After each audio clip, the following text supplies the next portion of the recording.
ब्लॉग्सचं, आणि माणसानी आपल्यामुळं दुसऱ्याच्या चेहऱ्यावर एक स्माईल यावं, एक हसू यावं, एवढं करावं, म्हणजे तो म्हणजे कर्म तुमचं. मी सर्वांना एक आदेश म्हणाचा, विनंती तर करणार नाही, सर आहे तर मी आदेशच देईन की त्याचं चॅनल तो इथे लिहिल, त्याच्यावर फक्त जाऊन त्याला सपोर्ट करा. कारण की एक लक्षात ठेवा, जर कोणी काही नवीन करत असेल तर आपली प्रवृत्ती अशी असते की त्याला थोडं आपल्याकडून सपोर्ट भेटला पाहिजे, तर आपलाच असेल. ठीक आहे, तो इकडं नाव लिहिल त्याच्या चॅनलचा, युट्यूबवर जाऊन फक्त त्याला एक प्रोत्साहन म्हणून त्यालाही वाटलं पाहिजे की त्याच्या कामाला काही दाद भेटतील. तर हे त्याचं युट्यूब चॅनल आहे, त्याच्यावर जाऊन तुम्ही त्याचे चॅनलला सबस्क्राईब केलं तर त्याला एक सपोर्ट भेटेल. हा, कॉमेडी पण चांगलं करतो.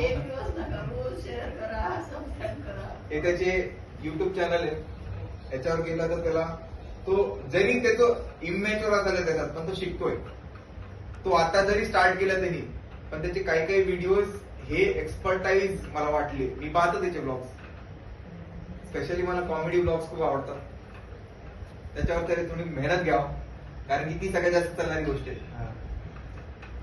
ब्लॉगिंग तर करतो, जिथं जातो तिथं तो ब्लॉगिंग करत राहतो, टाकत राहतो.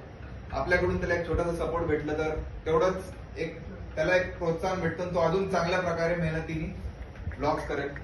तर खूप छान, एक नवीन आपण जे म्हणतो काहीतरी वेगळं हे त्याच्याकडून घडतंय. आम्ही बेटा नेहमी त्यासोबत आहे, काही टेन्शन न घेऊ, फक्त पुढे चाल. आणि इथं बसलेल्या सगळ्या माझ्या विद्यार्थी मित्रांनो, मी जरी रागीट असलो, मला कधी कधी रागीट राहावंच लागतंय,